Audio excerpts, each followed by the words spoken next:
When our relationship went public, the rhetoric was that I was not good enough for everyone's beloved me to see. He could do so much better than her. She's not beautiful. She's so ugly. I was compared to all sorts of animals. She looks like a horse. Even her light skin is not even like the nice light skin. It's not like the exotic light skin. It's like that Igbo light skin. It was crazy. This confidence that I always had growing up was completely shattered. From the runway to the boardroom, Nicole Chikwe has mastered the art of blending beauty, business, and influence.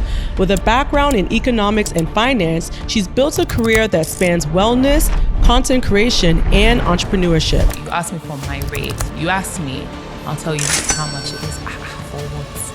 Is it no video you're doing? As the founder of the Mommy Summit, the largest conference for mothers in sub-Saharan Africa, she's redefining what it means to be a mother in today's world. And that's how I started off the marriage, feeling like I was less than. And unfortunately, this thing I needed, he couldn't do it for me. She's also one of the most sought-out lifestyle influencers in Nigeria, using her platform to spark meaningful conversations and create impactful experiences that inspire women to thrive. Do you feel influencers are taken seriously in Nigeria? And number two, are they paid properly? If someone were to watch this interview, what's the one thing you'd want them to know about you? That I'm a person trying to utilize all the gifts I have to the very end. Okay, and so I want to kind of go back a bit, and I want to talk about, your childhood. And I know you have a very close relationship with your mother, right? Mm-hmm. And so I want you to talk about how has that formed you as a person, especially in adulthood as being a mother now. Wow. That's a very strong start. Yes. Thank you. Yeah, we're gonna start. Yeah. So I have a really, really close relationship with my mother. And in kind of thinking through what you said just now, I don't even know if I've really processed that, but I'm my mom's sixth child and my dad's first child. And my mom used to be married, and she had other kids from her first marriage. And after her separation with her husband, she started a new family with my dad, knowing that I was like a fresh start for my mother. I feel like, wow, am I going to cry? I hope not. But I feel like that made me feel like I wanted to make up for whatever, loss she had faced, or any struggles or any sadness or disappointments. And I think that, yes, we are really, really close. She's amazing. I love her so much. But I think that it's also made me more of a people pleaser. I think that I definitely want to help as many people as I can. And, I love everyone. And I feel like I take on so much because even as a child, I felt like I had to make up for any disappointments my mom may have had.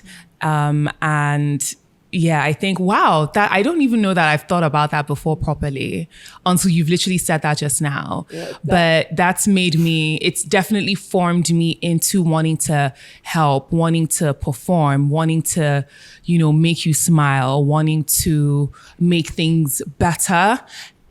Sometimes at my own detriment as well. But that's the core of who I am. Oh, I love that. Well, that's the point of this podcast, because we want to go real deep. Yeah, I mean, I just was like, at question one, it wasn't even like, so how's life? Did you go out last weekend? I was ready to give you like a rundown of like the parties I went to. Oh. Well, as we're speaking about that, like, what's the one lesson from childhood that you learned that's influenced you today, right? Because I always talk about connecting with your inner girl, and that's the journey I'm on right now, is connecting with her and bringing that into the work that I do. Like, right. What's one lesson you would say you have?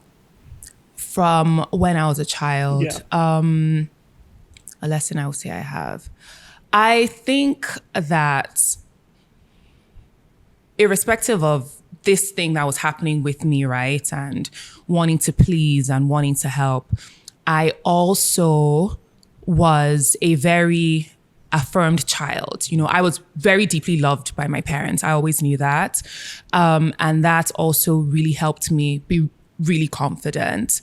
And, you know, that inner voice, my inner voice was largely crafted by my parents about me being able to do whatever it is I put my mind to, about being really smart and, you know, beautiful, but a person of value. And, you know, wherever I come into, I bring value into the situation. That's something that's been instilled in me since I was a child. And I think that has largely informed the way I move and navigate through the world. Even though I've had, you know, a few setbacks because, you know, life be lifing, and, you know, as you grow into adulthood and you're facing real life challenges, I still have that to fall back to, even at my lowest. And what that's helped me do was, one, it helped me be very intentional when I was picking out a life partner, because I knew that it was very important the way my parents, particularly my dad, because, you know, dads and girls, you know, hearing that from a man, I know what that did to me and did for me. And so it really made me intentionally seek out someone like that for my own daughters.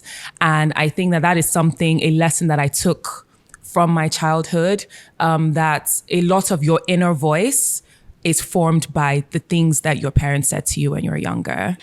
So I really love what you said, because this is literally the conversation me and Eche talk about all the time, how our parents shape our voice. Mm-hmm. Sometimes those are the arguments we have, because I'm like, babe, that's your father's voice. Really? Yeah. Oh, yeah. your mom's so this voice, is, yeah. Yeah, so I want you to talk about it, and, you know, because I think this is perfect. So words of affirmation wasn't something I necessarily grew up with. So, and I don't want my parents to hear this and say, oh, you're saying that you're not loved, but they loved in a different way. Right. And so I remember meeting Chika was when I now started to really understand, like, there's a distinction between how people are raised.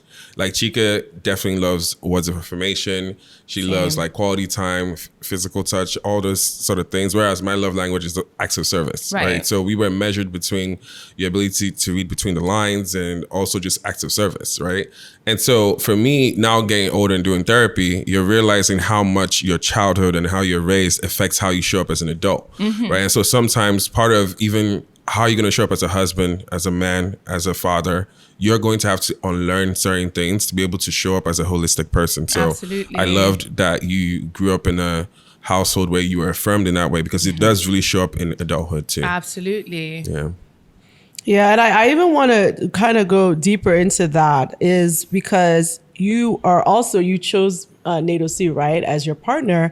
And, you know, a lot of times, especially in the early years, I imagine you guys were in the spotlight a lot. How did you handle that? You know, especially, you know, I don't know if that's what you imagined for your life, but how do you think you handled it, and how has it transitioned into now? Okay. Okay. So I met Nato when I was 22. I had just come back from studying in England, did my first degree, came back to do NYSC. The plan was to do NYSC, go back to England to do my master's, and then take it from there. But then while I was back in Nigeria, I met Nato. And shout out to him, because I was ready to throw my life away. Like, I met him and I was like, okay, so this is it for me. Of course, I'm not going back to school. Why would I go back to school and leave this man here? You know, but he insisted that, you know, he knew this is something I had planned on doing, and I am going to do that master's. And he made sure that I did. So shout out to him. So as soon as I was done with my master's, we got married. But the thing is, unfortunately, and I mean, I've spoken about this a couple of times, when our relationship went public, it was a whole thing. I mean, Nato at the time was at the zenith of his career. You know, it's massive, huge hip hop star, not just in Nigeria, but in Africa. And I guess people had different expectations of the kind of person that he would choose to date. And I think maybe people wanted a, you know, like a celeb kind of, you know, flashing lights, we're stepping out. And like, I wasn't that person. I was just, to most people, I was just like, you know, like a girl next door, like any other girl. And I received a lot of vitriol when this thing came out. And the rhetoric was that I was not good enough for everyone's beloved Nato. See, he can do so much better than her. She's not beautiful. She's so ugly, you know, compared to like all sorts of animals. You know, she looks like a horse. She looks like a this. She looks like a that. She doesn't even have body. Even her light skin is not even like the nice light skin. It's not like the exotic light skin. It's like that Igbo light skin. It was crazy. And this was, you know, unrelenting. And it was on, you know, Twitter. It was on blogs. I mean, now it's, you know, 14 years later, and a lot of us have a lot more information regarding, you know, kind of managing your mental health and, you know, staying off socials. But at the time it was new and it was a big thing. Like that was when being on a blog was like the end of your life, right?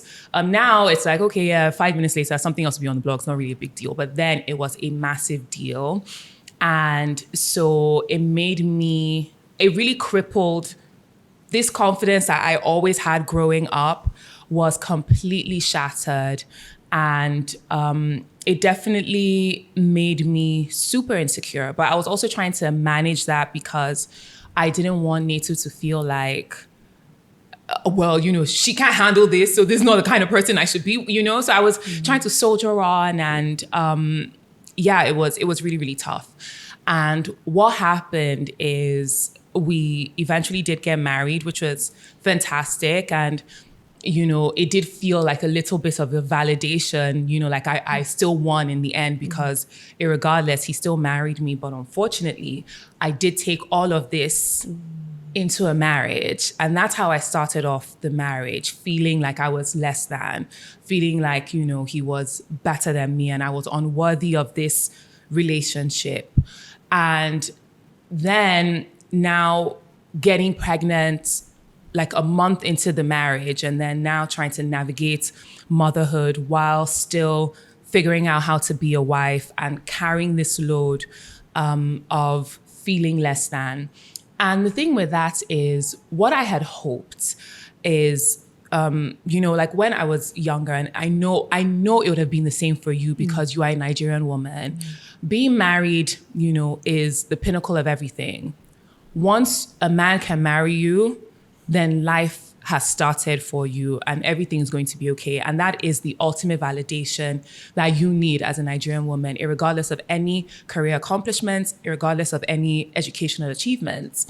And I went into the marriage thinking, okay, this is now going to validate me. It's going to wipe away every tear. It's going to now give me the security that I had completely lost in the last 2 years of dating him.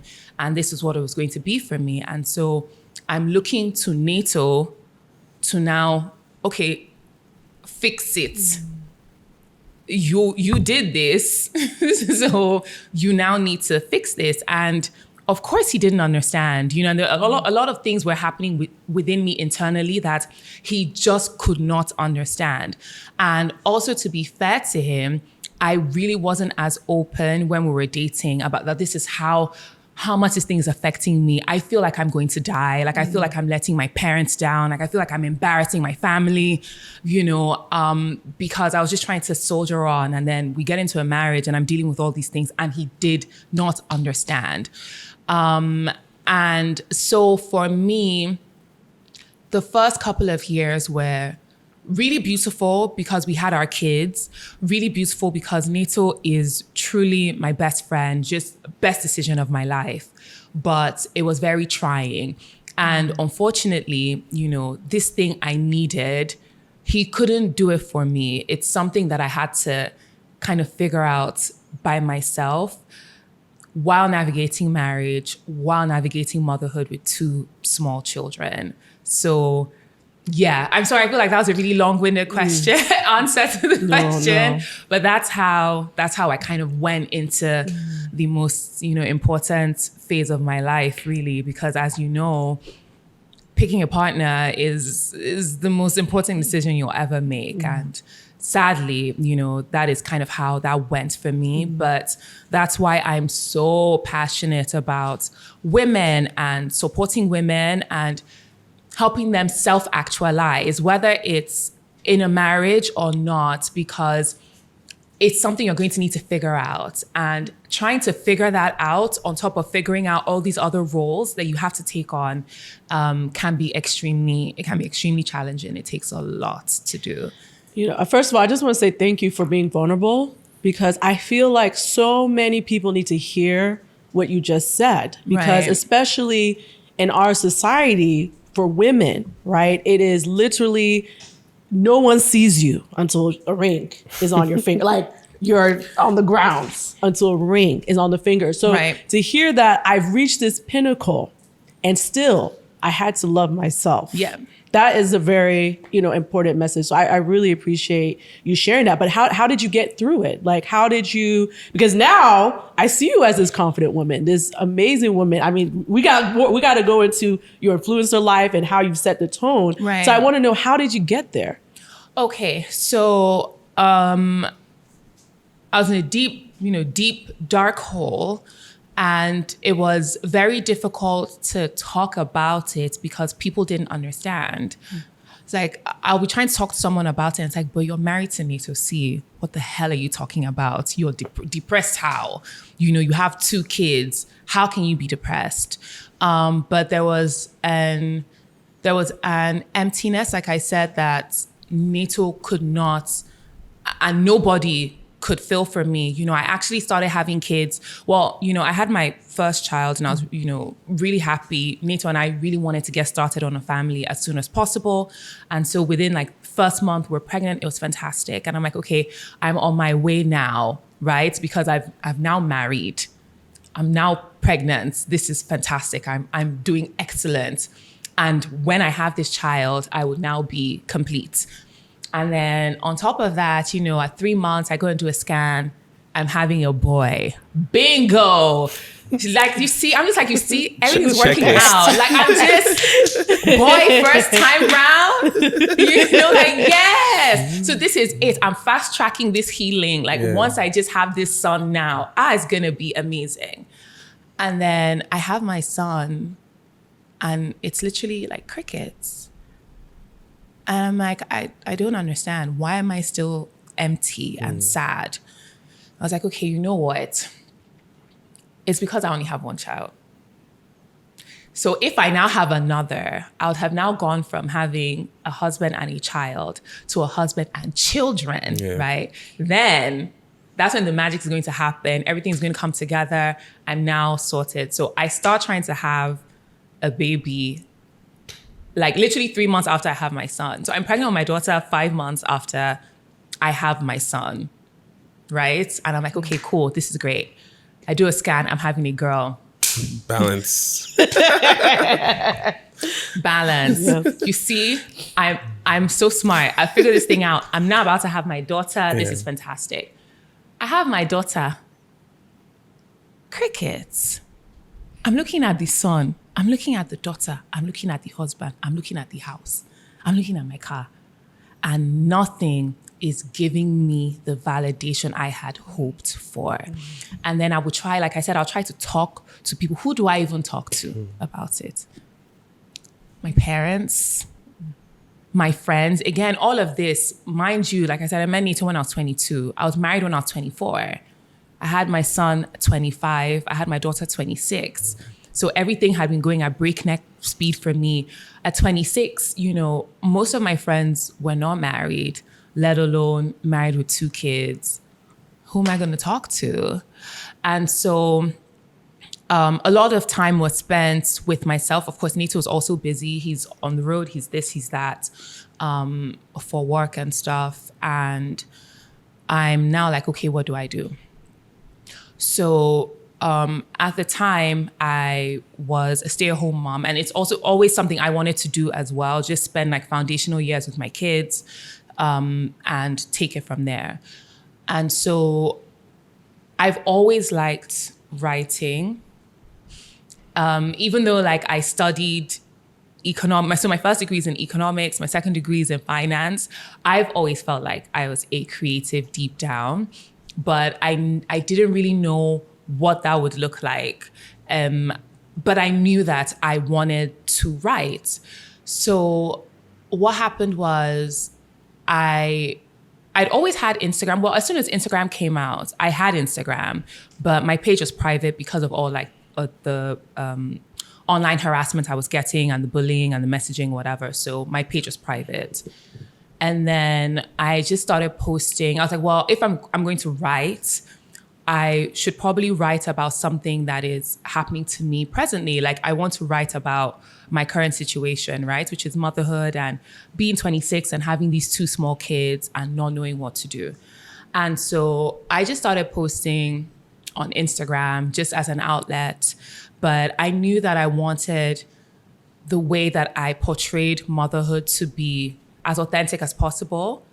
And also to be humorous, because I find a lot of comfort in humor, you know. At the time, because, you know, motherhood was supposed to be this amazing, perfect journey, a lot of people kind of documented the beauty of motherhood, and I get that, but I was interested in the moms who weren't really sure what they were doing. So I just started posting. Then Instagram was just photos. So I would post a photo of like my child and then I'll write a long caption about how my day had gone. But I just tried to keep it light and humorous. And it was really more for me than anything else. And then I would get such amazing responses. And I was like, okay, you know, that's encouraging. And if someone feels encouraged by this, then sure, I'll just keep going. And then, you know, I just kept posting and people seemed to really like it. And people would, you know, message me and be like, wow, that was so amazing. Like, thank you for sharing that. You know, my child does that too. Or this is how I felt as well. You know, like, I don't feel like I quite have it all together. And that's how it started. And then one day, you know, I started thinking, because of the response I was getting, I started thinking about opening up my page, because maybe someone else or more people will be able to, outside of the people that I know, would be able to benefit from this sort of information, because I know what that would have done for me if there was a resource like that just shared like, hey, you know, I don't have it all together. I don't really know what I'm doing. Every day I'm just freestyling, but you know, I'm doing the best I can. And so I opened up my Instagram and started sharing, and the response was unbelievable. And the good thing is, because my page had been private for so long, so I used to get like lots of like follow requests just from, you know how it is, people who just want to see what's going on with me, to see his wife or whatever. Because my page had been private for so long, people had just kind of forgotten. So people would only follow me because maybe they had seen the content somewhere, and not just for the gist, you know? So that's how that happened. And then my page just started growing slowly. And where the confidence came in, and that's why I really try to talk to people about doing things. You build confidence by doing and getting a positive result, and you're like, okay, I can do this, so maybe I can do something else, I can try something else. So to answer your question, sorry, this was such a long answer, but to answer your question, the confidence came by trying and succeeding. Even if it was just like a small, okay, this post did well because people enjoyed this caption. Okay, I'm gonna try again, you know, and then moved to videos, and then just started, that's how it started for me.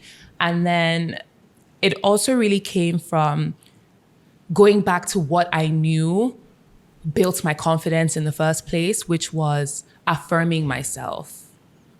And so I became really intentional about what I would say to myself. Right. And honestly, like this whole premium pie thing, it really came to me at the depths. We're going to talk about this. At the depths of my despair. And I thought it was hilarious. So I would wake up in the, I wake up in the morning, I'm like, I'm a mess. You know, I haven't slept. I look janky. And I'm like, you know what? Still, you know, she's still a premium pie. And it was a joke. And it was something I used to say to myself to feel better. And when people kind of picked up on it, I couldn't believe it. Mm. And I would say it, and then even if I don't say it, people say it back to me. So sometimes I wouldn't even put it in the caption or whatever. And people are like, yeah, you know, premium pie. And I was like, oh my gosh, this is actually a thing. And then people started calling themselves premium but I guess we'll get to that. Let me not get Thank you. And I'm actually glad you started talking about this, because one of the things I'm really interested in getting insight from you is demystifying influencing, right? I see you as an OG influencer. You've been doing it for quite some time.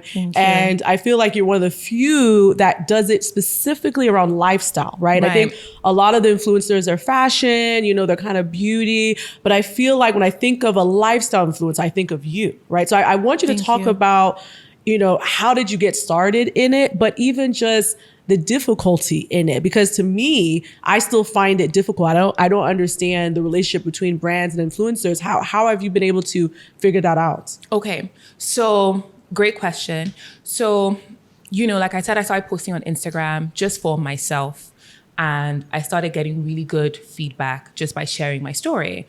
And so my page then started to grow. People were sharing it.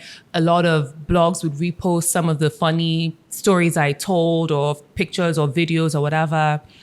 And so, you know, I started growing, right? At the time, we didn't really have influencer marketing in Nigeria, but influencer marketing was really becoming a big thing in America.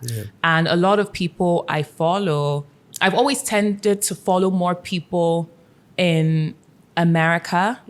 And so I would see that this was like becoming a thing. You know, people talking about like brands and partnerships. I'm like, wow, this is actually a thing. I wonder if, you know, it's going to be a thing here. And it looked like it might be. So I was like, okay, what do I do? I think this is something I want to get in on, because I also wanted to make money. It was all well and good being at home and, you know, having a husband who would do things for me, but I wanted money of my own. And I also felt like while getting all this, you know, great feedback from people was fantastic, there must be a way to monetize this. And even for my confidence, it's important that I know that I can earn. So I started really thinking about it. I'm like, oh, how are people doing it? And I reached out. So I started reaching out to agencies. I just started reaching out to agencies. I'm like, oh, you know, hey, because at the time we had a culture of like it being a thing for celebrities to attend events, right? So we had lots of people who kind of came up by attending events. And I was like, okay, maybe there's a way, like there must be a way. So I just started reaching out to agencies. And a lot of agencies were kind of thinking that as well. Like, oh, you know, we want to get content creators to start coming to events and creating content around events or whatever. But I didn't really have, at the time, it was only reserved for the extremely popular, like the society, like the it girls. And I wasn't an it girl. I was just somebody who made people laugh on Instagram, right? So I reached out to a couple of agencies, but one agency gave me an opportunity. It was Redrick PR, Ijoma Balogun, who gave me my very first opportunity. And so, you know what, I just sent out emails to all the agencies I could find, like, you know, hi, you know, my name's Nicole Chikwe. This kind of content I do. I don't know if you're interested, you know, if you have any events on the horizon, or if you have any brands that might be interested in working. Then I was actually more motherhood focused, because that was the kind of content I was making at the time. The content has evolved. We'll get into that. We'll get into that. So then I was looking specifically at like motherhood-ish type things. And most people didn't respond. But Ijoma did. And she was like, absolutely. Do you know what? I think can we say brands on the show? Yeah. Okay. Please. So I am doing an activation, this huge activation for Share Moisture. They're coming to Nigeria. There's going to be this big thing. Would you like to come and do some content? I'm like, absolutely. Thank you so much for the opportunity. This is great. So just let me know how I can get like the tickets or whatever. She goes, okay, yeah. So how much would you charge for it? And I was floored. I was just looking for the invite, right? So I was like, well, my team is still working on my rate card. Like, I didn't even know what to say to her. And she was like, okay. I think I even came back to her with, it was 2019. Yeah, I remember when they came. Yeah. So it was 2019. So she was like, how much would you charge? And I was like, I can come for like 70K. I was like, I'll come for 70K. But this was 70K then was still okay. It was. I feel like 70K then was maybe like 300K yeah, now. Yeah, you're right. You're right, Which is fair. Yes. I was going to say more. I would actually say I was going to say more, like 450K. Yeah. I would say so. It was actually. It was okay. It was okay. Everyone has to start somewhere. I was like, I'll come. I guess I can come and do. I said I'll do stories, and I would do a post and attend the event for 70K. And she was like, okay. I think we have a little bit more in the budget. So, I'll give you 100K. I almost died. I almost died. So Ijoma Balogun gave me my first paid opportunity. Shout out to Ijoma. Shout out to her. Yeah. Like, I say it everywhere. Like, women have done so much for me. I can think of pivotal moments in my life. My first paycheck was from a woman, and she was a young woman as well. Gave me 100,000 naira to come to Share Moisture. And that alone, I was like, you know what? This is amazing. So I even walked into Share Moisture. My shoulder was up because I was paid to be here, but I had a good time. Yeah. And just by that alone, and the thing is, the reason why I was so interested in going for that was for the exposure and for me to be seen to be at these type of events. Because just having gone, people then started reaching out to me, to say, I saw that you were here and I saw the kind of content you made, because it was really like fun and jokey and I was having a good time. And people were like, can you also come for this? And I already had my benchmark of 100,000 naira. We're now going lower than this ever. No, sorry. It's Share Moisture. Don't you know they're from America? Don't you know they're from America? Pay me 100K. And minimum. Do you know what I mean? So that's how that started. But a couple of things, right? When I talk to people about wanting to go into being an influencer or content creation, you actually have to be creating the content first. You have to have something to show. So people reach out to me to be like, I want to start working with brands. I'm like, okay, but where's your page? Yeah. My page is still private. No, okay, what content have you done? Well, I haven't really done much, but I know that if I just start working with brands, like, I'll be able to know, like, Ijoma was able to do that, and she still had to justify the spend. It's not her money. I had to go on a list with other influencers or content creators or It's Girls or society people who are going to be there. But I had something to show because I had been creating content, engaging content for a long time. Yeah. So that is the first way.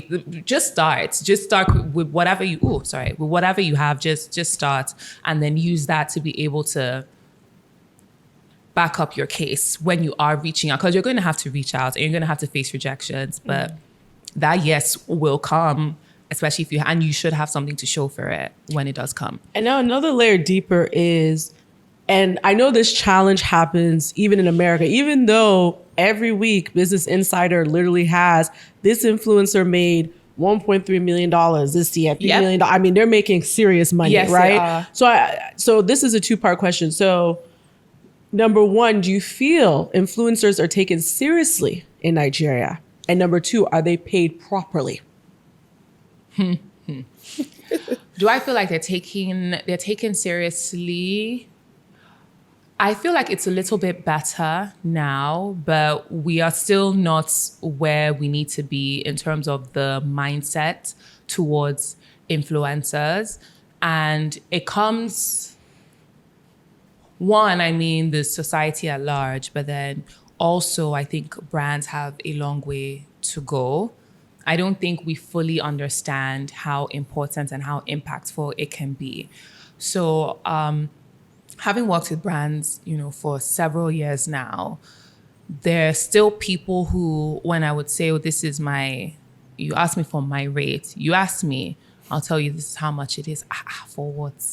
Is it not video you're doing? Like, how long is the video? Is it not? It's only 30. Okay, if you are going to do 1 minute, just do 30 seconds.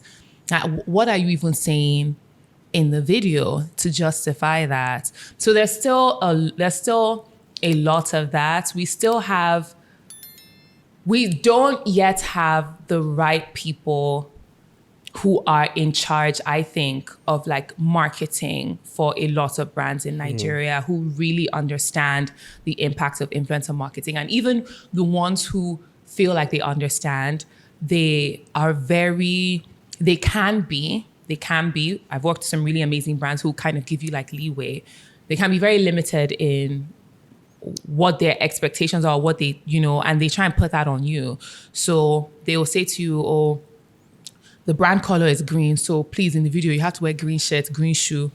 The products, we need to see 5. You put 5 next to you. You have to see it from beginning to the end. It is the most insane thing. Rigid. It is so rigid because they're like, the brand can show, and it's like, it's not even like that. In America, there's some videos you'll see like the person will be here, the products will be in the back, the product will be somewhere in the distance, and maybe they'll just quickly. The video would be about their exercise routine. So let's say it's like a wellness thing, right? The person will go about their whole day, do their stretch, do their morning routine cleanse. And they'll just like, and I quickly just use this supplement, because they'll just grab it, quickly swallow it, and that's the end. And that's their video, But people don't understand that for it to land, it has to feel like it's an authentic part of your life. I'm not in my house just wearing green shirts, trouser and shoe, green. And so these logos and colors are horrendous. It'll be like green and orange together, and they're like, that it has to show. You have to wear brand color. It is insane, but I'm so grateful that I've now gotten to a place where I can really advocate for myself. I'm like, I'm not gonna wear green and orange and blue and purple together. I can't have 8 things beside me. And please let me just do the content in the way that I would normally, because if it's not authentic, it's going to feel forced. And people now, they're like bloodhounds. First 3 seconds, they've seen the video, this one's selling something. Yes. Scroll up, out. They're gone. So just even trying to convince brands, I think that's quite challenging. So to answer your question, some brands are trying, but I still think we have a long way to go. And then in terms of payment, no.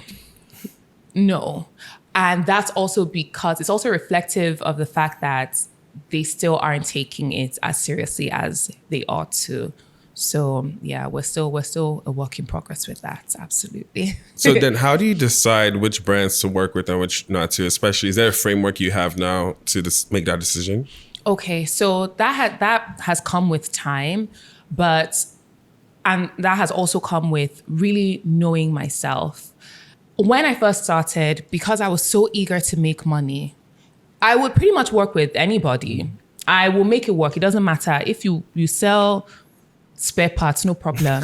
I can do it. And I'm also Igbo, that's a problem. I'm like, spare parts, I can do it. Imports, exports. I can do, there's no one I cannot do. They just call me. And I'm still a little bit like, I beg if you're this way, I can do it. I can do it very well. It's not a problem. I will come to where they sell spare parts in Lagos. Logic I can come. But it was crazy. There's no one I was not doing, no. But it also really, what I found was by just taking any and every, it was definitely limiting my creativity. And people can tell, man. Like people... They can tell. They can tell. And it doesn't work out for me. It doesn't work out for the brand. It doesn't work out for anybody. Yeah. So, and the thing is, you're under pressure because if you create content and it flops, you still need to justify why someone spent that money on you. And then it's just so, what happened was over time, I was like, okay, look, I can't, maybe these spare parts, I'll leave it for now. I just focused on doing things that felt natural to me. So, and the things that felt natural to me for sure were lifestyle, beauty, some fashion, wellness is a big part of my life as well. And yeah, motherhood, but what felt a little bit more natural to me was, the more humorous side of not getting it quite right. I've never really felt comfortable with the motherhood, the perfection motherhood aesthetic, because it's not who I am. Even when I tried it a couple of times, it didn't feel right to me. Yeah. So in trying different things, it was not just what felt right, but also what resonated. Like people, even like my lifestyle is a very particular type of lifestyle. I don't really it's not like overly luxury. Like you're not going to see me like, posing in front of G-Wagon, then I'll now do like this. You know, see Cartier, Rolex, AP, just slap, give them. VCA, all of them. Like it's not really, and shout out to people who do, amazing job. We love to see it. But I just feel like even when there's some time earlier on, I will still try and give them more. So they know. So it's not like I think they don't know, but even my audience will be like, Nicole, which one is this one? Like, girl, remove this thing from your page. What are you doing? Like, I'm traveling. I'll just do my passport, my 2 passports, then my 1A, the tickets will now be, how you do it now. So the 1A will show then the juice and champagne. So everybody will know that you're true, you're in that 1A, first class, like, and then Nicole,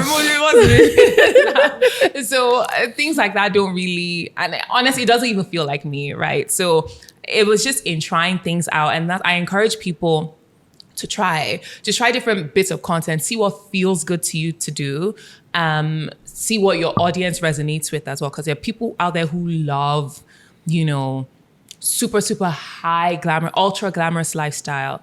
There's a place for that. I enjoy consuming that kind of content too from time to time. It just didn't really feel like me. So to your question, it came from, I tried out a couple of things, see what landed, see what didn't, saw what felt comfortable, and that kind of started refining my process. And I'm like, okay, this is kind of where I want to stay. And because of that, and because we know that if the content isn't authentic, people aren't going to engage anyway. So these are the parameters within which I should be operating that feel good for me to operate and will get the most engagement as well for me and for the brand. I know Chika has started her influencer journey as well, but one of the things she said she's not necessarily as comfortable yet in is lifestyle influencing. Okay. And I think it comes from trying to find a balance between boundaries and what to share and what not to share. How have you managed that? Because obviously some people might think because they see your life on Instagram that you might be too accessible to them. You might be approachable, but finding that balance, because Nigerians, they don't respect boundaries too much. So how's that balance for you? So that's definitely been something that has played on my mind from the beginning. And I'm also very grateful for NATO in this, because boundaries are something that I'm really working on as a person. I give of myself very freely, and I'm happy to share what I was, let me say, in the earlier stages. I really wanted to share as much as possible. Again, I'm just getting started. I'm now getting paid. This is fantastic. I want to share, because the way Instagram is set up, the way social media is set up, it's like the more you share, the more you get, and you just need to keep feeding the machine. Yeah. But NATO was so good in that. He's not that kind of, you guys know NATO. He's not, no. He's not pressed. We're not doing that. I see that this is something you want to do. I appreciate and I support you in it. However, this is how we're going to do this thing, or it's not going to work. So yes, you want to do motherhood content. We're going to have to see how we're going to do it with the kids. I know it's important to show the kids, but we just need to try and figure that out, because me too, I don't want my kids out there like that. And at the time, I was so upset. how am I going to be a motherhood blogger and I'm not showing my children? How does that make any sense? You're trying to ruin my life, you know? But he was like, well, you're very smart. I'm sure you can figure out a way. But this is something that we have to do for our family. I think it's very important that we set boundaries. And I know boundaries are not your thing. So I'm going to do this for us and we're going to have to figure it out together. So what then would happen is I could post like photos of my kids from time to time, you know, if I'm sharing something that had to do with me. But what Neto and I agreed was that when it's like for a brand, we don't show children's faces. And that's something I've done since 2019 up until now. So if you look at my content, anything that has to do with like kids or whatever, it's just back of heads, hands, because it's going to be on their brand page and whatever. So we just kind of manage it like that. So if you'll see a couple of things, if you go and look carefully, you just see, so maybe see like a silhouette of someone running in the background. So you know, okay, that is a child. Or you see like a small hand grabbing, you see like a tiny hand. You're like, okay, that's a child. Yep, there's a child. She must be a mother. Yes, exactly. And we just kept it like that. And it was just the best thing. It's worked out so amazing. And in him really being firm on that, it really started to change my mindset because I started to see that I didn't need to do too much with my kids. People already know I'm a mother, right? So if I just be showing that small hand from time to time, that's enough. And it's really helped me set boundaries with brands. So a lot of brands, you know, would say no. I'd say to them, you know, hey, you know, because they'll say, we have this product, you know, it'll be you and your kids. I'm like, okay, but is the back of their head, is their leg, is the hand, you know, or they'll be walking out the door. You just see like, you know, is that fine? And a couple of brands are like, no, you know, want to really see you engaging with the kids, want to see them talking and reacting. And I'm like, no, I can't do it. But a few people, if you want to work with me, that's just what it is. So that really helped me set boundaries. And when I saw that a boundary could be set and be respected, and it doesn't mean you would hate me. And, you know, they're just small things like that. You're like, okay, I can set a boundary, enforce it, and life would actually go on and I'll still get an optimal result. It really helped kind of shape that. So that's even like level 1 with the children. Level 2 with boundaries was how much, because you would find that the more it's very tempting to share. It's so tempting. I can't lie. Even till now, I still struggle because you would see what people are sharing and, you know, they share something so vulnerable or so intimate and wow, everyone's talking about it. The post goes viral and it's tempting to be like, you know, I really want to give them a little. But what I've also found is, you know, it's just also learning and understanding that this is a job and social media is a machine. This is going to eat you or spit you out. This is your little vulnerable moment you shared. People are going to consume it, dissect it. It's done in 3 minutes. What did you do it for? So just also having that awareness has really, really been helpful for me. I'm very mindful of how I navigate. I don't really share, like, you know, I've explained already, I don't really share too much about my kids. I really did feel like I had to in the beginning because I'm discussing motherhood, but now I don't really feel like I have to. I definitely don't share that much about my marriage, but that's also common sense. That's also just, you know, you have to be mindful about how you move, especially when people also kind of know your husband. And I also try to be careful not to portray, and I hope that people don't think that I have this perfect life and, you know, perfect husband, perfect kids, because I don't share too much. But I mean, obviously I don't, because nothing is perfect, but it's not also, my life isn't really fodder for you to consume. There's something I'm trying to put out there. And what I'm trying to put out there specifically is that you can be a mom and you can still be working towards your passions. You can still be pursuing purpose. You can still be trying to turn that passion into like a profit. You can still explore your creativity. You can still have a life. You can still prioritize wellness. You can still, take care of yourself. You can feel more beautiful as you get older, feel more beautiful as, your body changes. You can learn new things, and your life does not have to begin and end with your children, because that's a lie that has been fed to us. And I know that because I've lived it. That's my messaging. And that is what I'm going to be intentional in putting out there. All the other stuff is just a distraction from what it is I'm trying to do. So that's what really helps me set my boundaries.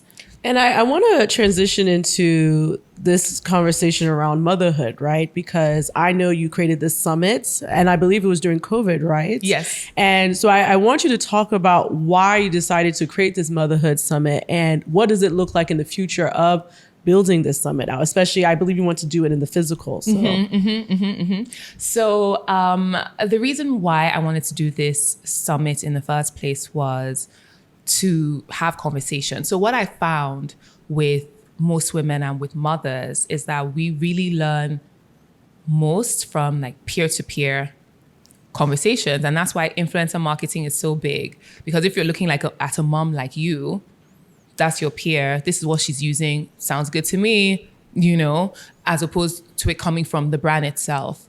I wanted to be able to do what I had been doing on Instagram, just kind of sharing stories and sharing resources, but I wanted to get people together. So it wasn't actually meant to be a digital conference. It was actually always meant to be a physical conference. And again, having built quite a large community online, I really thought it would be a great opportunity to interface, with these people who have supported me, because I've only come this far because I've had the community supporting me and engaging. So I was like, okay, this is a perfect opportunity. It's going to be fantastic. It's going to be some amazing women, and we're all going to share, right? And everyone's going to learn from it. It's going to be beautiful. So I start planning in 2019. Of course, I pick my dates. My date is going to be April 2020. Fabulous. I paid a deposit for the event center. Everything is just flowing. Everything's banging. And then, around December, people are talking about this COVID thing, but it was in China, and it's so funny. I remember Nato asking me, are you worried about this COVID thing? I was like, no, it's in China that they said it is now. It's not really. Maybe it will get to America, but I mean, of course, it's not going to. What's it doing in Nigeria? Lo and behold, March 6th, Lagos City goes into lockdown for the foreseeable future. My event was slated for April 3rd. I said, I'm finished. I was thinking about, I paid vendors, I paid for the venue, I paid, and I was paying all these things out of pocket because I was getting sponsorship, right? But as you know, sponsorship money tends to come in a little bit later. So I'm like, yeah, this person's committed, that person's committed. We've done like a draft or a contract, whatever. God. So let me just go ahead and pay. And then I'll get my money later. March 6th, Lagos went into lockdown. All the brands, and I'll start messaging them like, okay, guys, so don't panic, because I'm sure it's going to be like a month max, because it's fine. This has never happened. Like it's going to be fine. So we'll probably just, postpone till like May. And the brands were like, yeah, unfortunately, everything's on hold for now. Like all our marketing, like plans and budgets and everything's shut down. Everybody's shutting down everything. So we'll see you when we see you. That's how I lost all that money. Who am I going to ask for a refund? The venue? The venue said, no, don't worry. We'll hold the money for you when you're ready. When you're ready, come back. Don't you have anybody that can be getting married in the near future, so you can tell them to take the date and then you collect the money from them? I was like, when we start looking for people who are getting married, to be like, this Nigeria. They've taught you to matchmaker like that. I was really thinking about it, because I'm like, how do I know that can be wedding? So at least I'm even close to getting engaged. You guys, what are you waiting for? I can't see, guys. So I was like, this country, man. I swear, that's what the venue told me. Till now, the venue still has my money. Are you serious? I'm telling you. But I have it 5 years later. But So. they said, find somebody. Find someone to wear. Don't you know anybody doing celebration of life, something? God, I beg. So that's how all that money went. And I'm like, okay, what do I do? But then a lot of people were announcing that they were, a lot of people were doing like more online things and whatever. Pivoting. And I was like, yeah, pivoting. And I was like, okay, maybe this is something I could do, because once I set my mind to something, it's getting done regardless, right? And then I also wanted to see if I could still get some money from the sponsors. So like, oh, hey, we're kind of pivoting to Online, but that's where the world is going now. I was like, that's where the world is going now. That in fact, now we can do it's global. It's now a global online. it's now a global event. We now have so many more people. Blah blah blah. And I was able to sell it to the sponsors, and they were like, okay, well, we would give you something. It'll be substantially less, obviously, because it's not a physical event. It's just going to be on Zoom, right? So it's not going to be big event money, but we'll support. And I still got, a couple of sponsors to support. So we did that, and it was amazing. We had about 2,000 women, 18 countries. It was fabulous. And then I thought, okay, I'm going to do this again next year, because we're still not doing big gatherings, even though the lockdown had lifted. Yeah, so I did it again in 2021, even bigger. So that was fantastic. And then the next year, I wanted to do it again. And the sponsors are like, hey, it's 2022. It's going to have to be physical.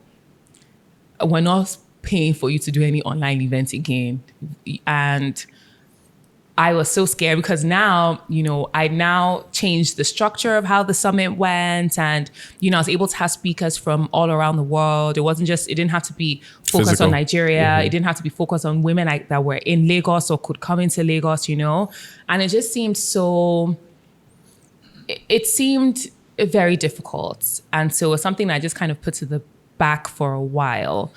But, this year, we're committed to doing it. So we're finally going to have our first physical event. I'm going to announce a little bit closer to the time when, the dates and everything. At the same venue? It's not going to be the same venue. They're very foolish. they are very foolish. So no, it's not going to be at the same venue. So that was hilarious. Actually, it's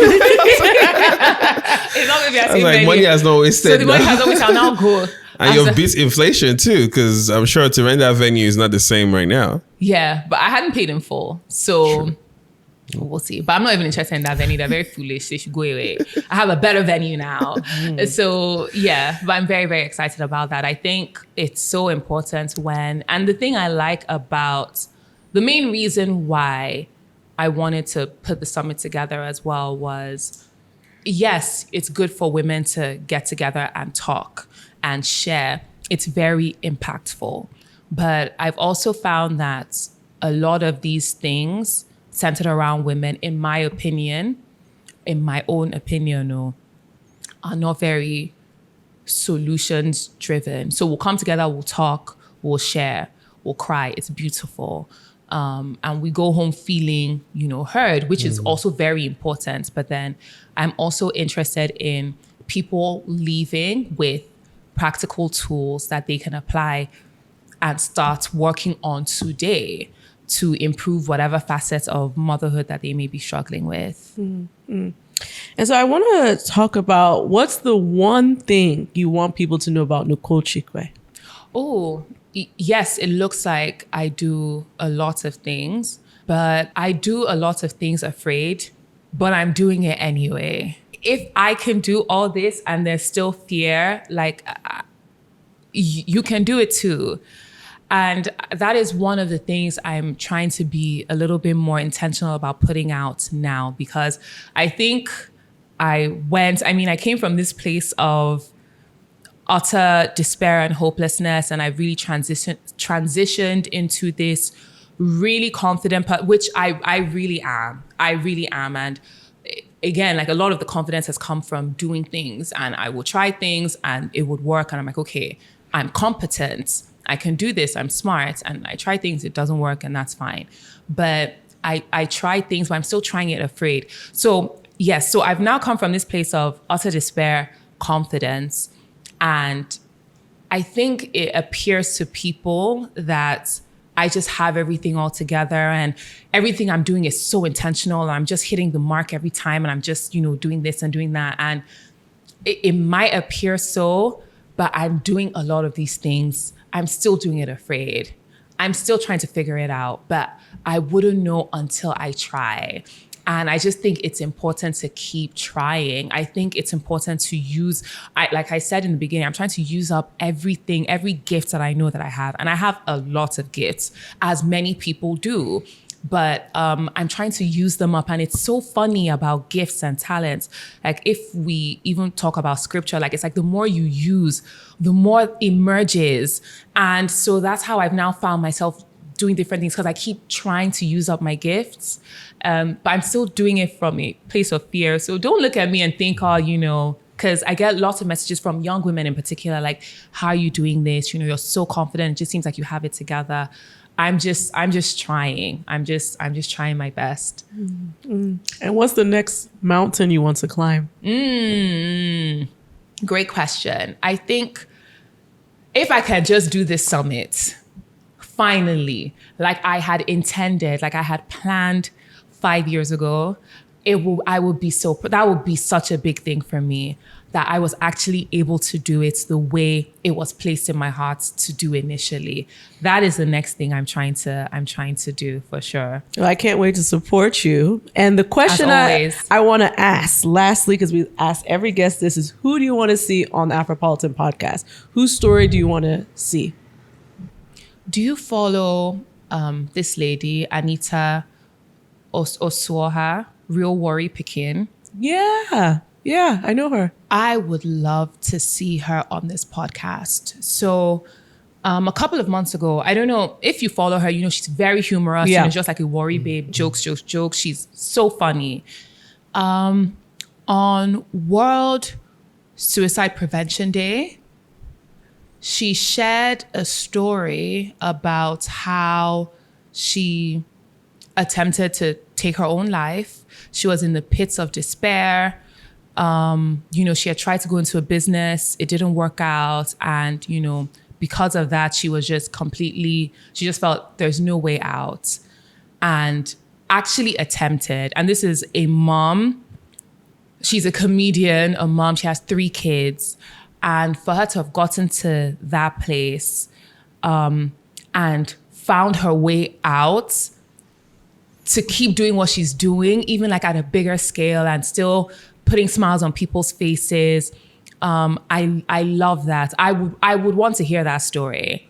I would love, that is a story. Like if it's 3 hours, I'll watch every second of it. I think it's such an important story. Especially I love hearing stories of people coming out of like their lowest points, and this was like I know it was like a huge financial issue and this and that. And that's who I would like to see. Thank you. I think it would be like a nice change of pace as well. Yeah. And I think, those are stories. I think I love to hear from different perspectives, different like walks of life. And I think that she has a fascinating story to tell, and she's doing such an amazing job. I really, really like and admire her. So Thank you for sharing with us, Nicole, for being vulnerable, for being raw. And I know a lot of people are going to identify with your story. Thank you. Yeah. Thank you so much for having me. And guys, this was amazing. This was amazing. I've done a few interviews and stuff, and I'm just trying to get through. But this was really, really amazing. It was such a great change of pace, and some of the questions. So, this disclaimer, I had even asked to have like an idea of what the questions would be, but I didn't even look at it. I was like, I don't even want to look at it. I just want to come in here blind so I can give just raw, unfiltered answers, which is why like question 1, I was like, So this is good. It was amazing. Please, Thank you for I coming. can't wait. I can't. Thank you for having me. You. Yeah. Please, I'll be back. Maybe next season. Next season, I'll change up the hair and I'll be like, yeah. So I still have more to say. What's the name of the summit though? The Mommy Summit. The Mommy Summit. The okay. Mommy Summit. That's nice. Yeah. That's nice. Thank you. Awesome. Thanks, guys.